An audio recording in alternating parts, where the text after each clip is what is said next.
Hello viewers, আসসালামু আলাইকুম।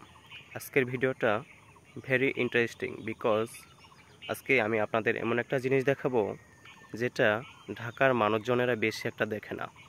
সেটা হচ্ছে খেজুর গাছ।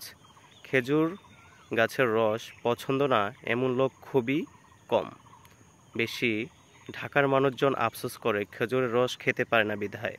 আসলে আমাদের দেশে ফরিদপুরে খেজুরের রস খুবই বিখ্যাত, খেজুর গাছও খুবই বিখ্যাত। তাই আমি আপনাদের আজকে খেজুর গাছের খুবই সুন্দরতম একটি সিরিয়াল দেখাবো। আলহামদুলিল্লাহ, সকল প্রশংসার মালিক শুধুমাত্র আল্লাহ। আজকে খুবই চমৎকার খেজুর গাছগুলো আমি আপনাদের একটু দেখাবো। দেখেন, খুবই অসাধারণ চমৎকার খেজুর গাছ। 1 2 3 4 5 6 7 8 9 10 11 12 13 14টি গাছ একটি সিরিয়ালেই। খুবই অসাধারণ লাগছে।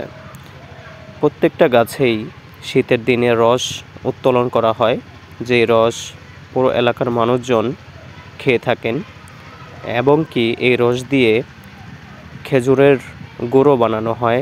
পাতলা, পাটালি সব ধরনের গুড় এই খেজুরের গুড় দিয়ে বানানো হয়, যে গুড় দিয়ে আমরা পায়েস, সেমাই, বিভিন্ন ধরনের নিজের হাতের তৈরি খাবার খেতে পারি।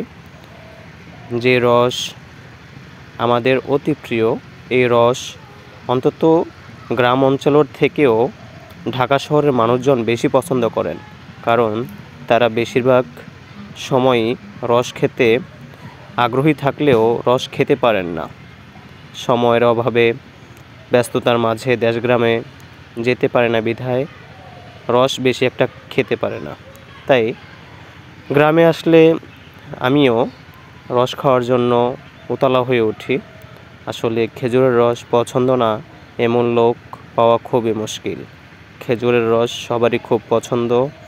সবাই ভিডিওটা কেমন হয়েছে একটু জানাবেন।